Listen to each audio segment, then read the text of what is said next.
Hey, good morning. It's the Thursday edition of TVC Breakfast. You're all welcome to the program this morning. It's so fabulous that you are joining us on the program. I am Kemi Foladiemo with Ibrahim Shita. Good morning. Good morning to you, It's good to Kemi. see you again. And what a week it's been so far. Absolutely. After the long wait. And now we have a verdict, regarding the presidential elections. It was a long day, and not just for us, but, especially at the proceedings in Abuja. We'll just quickly, bring up, some more information to help with our banter. And this is it. Nigeria may just win the record of holding the longest presidential election tribunal judgment. And that judgment, which started at about 9:25 a.m., ended at about 10 p.m., putting it to last for almost 13 hours. The first record was that of the treasonable felony judgment of Chief Obafemi Awolowo and others. This was in September 11, 1962, and it was delivered by Justice Sodeinde Sowemimo of the Lagos High Court, which lasted from about 9:30 a.m. to 5:30 or about 5 p.m. Now, that was about 8 hours when you sum it all up. And then another record was broken on June the 16th of 2021 when the Lagos High Court sentenced the former managing director of Bank PHP, that's Francis Atuche, to 6 years imprisonment for stealing 25.7 billion naira belonging to the bank. Now, that was about a 12-hour judgment delivered by Justice Lateefat Okunnu, which began at 9:12 a.m. and ended at 9:21 p.m. But the only difference here, in this case, is that this was an appellate judgment involving 5 justices in respect of 3 different cases. And Ibrahim, I know we started the program as at the time we began the show on Wednesday. Of course, we're building up to the start of proceedings over there at the Court of Appeal in Abuja. And, shortly after you left the set, we finally saw that, they were ready, because if you can even count more than 13 hours because lawyers and other interested parties were already in attendance, say from around 7:30, if not earlier. Of course, you know that there had been so much, so much tension, so much, so many people are waiting that judgment. But it indeed was a long day. But of course, now we need to balance it up, as we have said already in that introduction, that there were 3 petitions.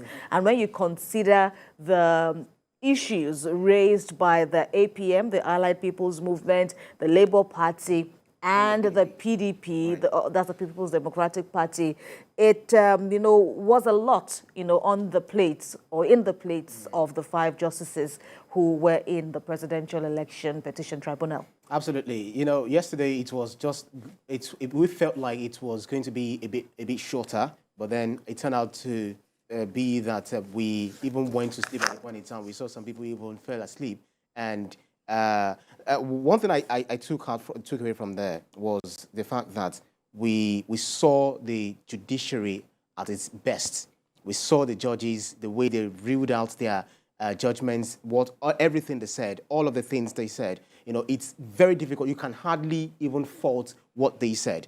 And Nigeria, it goes to show that Nigeria has some of the best lawyers on the continent, biggest in terms of competition, adjudication of, cases, and certainly the judges, they actually know, they know these, and so that they must have factored all of this in preparing the judgment, because they know all eyes were on them yesterday. So it's so funny that at the end of the day, we did not even have a lot of issues. I mean, we had a lot of petitions, but it's so funny that more than 100 times, I heard the judges saying that the petitioners failed to prove that. The petitioners failed to prove that. It just went on. And then I began to ask myself, what's up with our lawyers? What's up with our counsels in preparing the case, doing their homework, and presenting this case before the court? And the court can only rule based on the facts presented, before them. So Labour Party, the petition struck out for lack of merit. petitioners failed to establish allegations of overvoting and voter suppression, saying that more than 176,000 polling units, that there were malpractices, electoral malpractices. Well, of course, we have about 2 hours, thereabout, to do our best in thrashing out, all that the justices said about the petitions. But, this line of our banter, right now, we read a script, brought an introduction, and that was called, that was authored by Richard Akinnola, and that's his picture that we see on the screen at the moment. Of course, Mr. Akinnola is a notable journalist and a lawyer, and, I can relate with this, post of his, with this position of his now, talking about, the length of judgments, or the length of time that judges deliver judgments. And, going by my experience, so far in covering court judgments, I always prepare myself for a long day. And, going into the court and hearing the judge, for example, delivering the judgment, say, okay, I will abridge it, because, ideally we had lawyers yesterday who spoke about what to expect. In fact, one of the lawyers said it was going to go for at least 5 hours. But, when we now realize that, okay, these were 3 separate petitions, even though at a point we thought they were all going to be consolidated.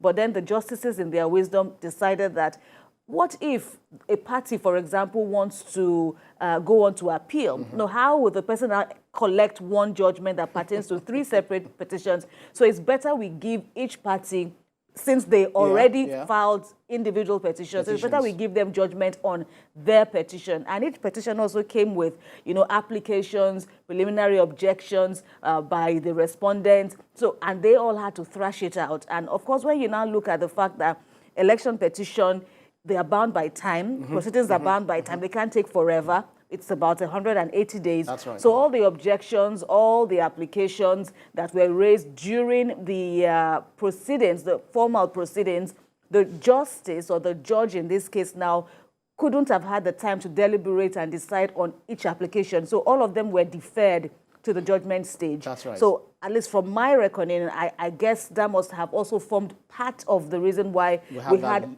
winding, winding judgments.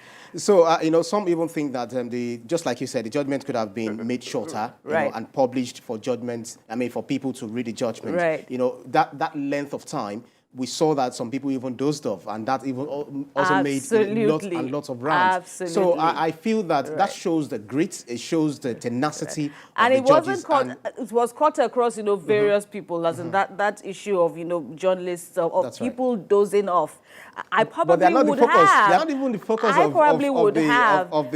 of the judgment. Let's also excuse the camera personnel who were, trying to give the audience diverse good sights visuals, and sounds, of the courtroom, because, after all, because many people were asking online for those who were following the proceedings, who did their best, by the way, to follow the proceedings, because put myself in their shoes, how am I going to watch an entire 12-hour-long, proceeding? I don't think I could have done that. And for people who were wondering, okay, it's good that we get to follow the judgment, there were people already complaining online that, but why do we have to wait this long? No, but they asked for Can't it. They just they also asked for it. They asked for televising of the judgment, and we saw it. Right. And at the time they saw it, they are also still complaining. So exactly what do we want as Nigerians? It could have even been I found longer. it interesting at the end of the day. It could have even been longer, because when you now look at it, okay, let me even finish the point I was making earlier, that the camera personnel couldn't have showed us the faces of the justices, because that would have, amounted to contempt of court. And of course, we need to also preserve the sanctity of the judiciary and preserve them from unnecessary danger or risks, added risks to their job. And then on the issue of, the duration, it could have even been longer. You get to hear some judges, because the standard practice is when you deliver a judgment, you need to begin from the very first day the petition was filed, and then all the arguments, all the witnesses that were brought by each counsel before you now go to the second stage of bringing up all the evidence they brought and what the law says about that evidence. Then you now get to the stage of you, the judge, dissecting, all the evidence, either by way of documentary evidence or oral. And, that could have taken for such a contentious petition petitions as what we saw. We saw the elections, how, very contentious it was. For that definitely would probably have taken like 2 days. But the judge, I heard them repeatedly saying, the justices, they repeatedly said, for the sake of time, we need to move on. We need to move on. And then, of course, the judgments were read out by the various justices. So it could have been longer, but, this would definitely go down in history as one very long series of judgments. Even at the time, even at the point in time, towards sometime in the evening, one of the petitioners, one of the counsels rose up and was trying to question, okay, exactly what is the judgment that you've read?